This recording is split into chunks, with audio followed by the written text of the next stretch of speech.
ክርስቶስ ለክብረ መንግሥቱ ይደልሱባህ መድረስ አርያም ለዓለመ ዓለም የጌታችን የአምላካችን የመድኃኒታችን የኢየሱስ ክርስቶስ ቅዱስ ወንጌል ቅዱስ ዮሐንስ ወንጌላዊ ሐዋርያው ቅዱስ ዮሐንስ እንደጻፈው ዮሐንስ ወንጌል ምዕራፍ 12 ከቁጥር 12 ወሳኒታ ሰው ብዙኃን እንደመጡ ለበዓል ወበጾሙ በማግስቱም ለበዓል መጥተው የነበሩ ብዙ ሰዎች ጌታ ኢየሱስ ክርስቶስም ወደ ኢየሩሳሌም እንደሚመጣ በሰሙ ጊዜ የሰሌን ዛፍ ዝንጣፊ ይዘው ሆሳዕና በእግዚአብሔር ስም የሚመጣ የባሕርይ አምላክ ነው፣ የእስራኤልን ንጉሥ ነው እያሉ ወጥተው ተቀበሉት።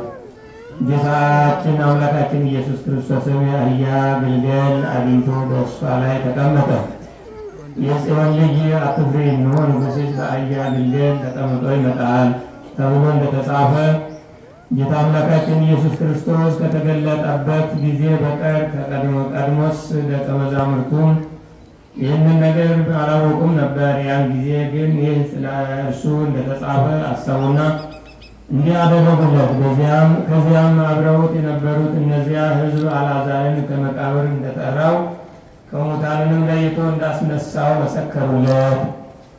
ስለዚህም ነገር ብዙ ሁሉ ሊቀበሉት ወጡ። ይህንን ተአምራት እንዳደረገ ሰምተዋልና ፈሪሳውያንም እርስ በርሳቸው ምን የምትረቡት የምትጠቅሙት እንደሌለ ታያላችሁን?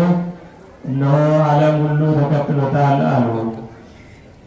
በወልድ ያመነ የዘላለም ሕይወት አለው አለ ጌታ ለደቀ መዛሙርቱ።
ፍጡር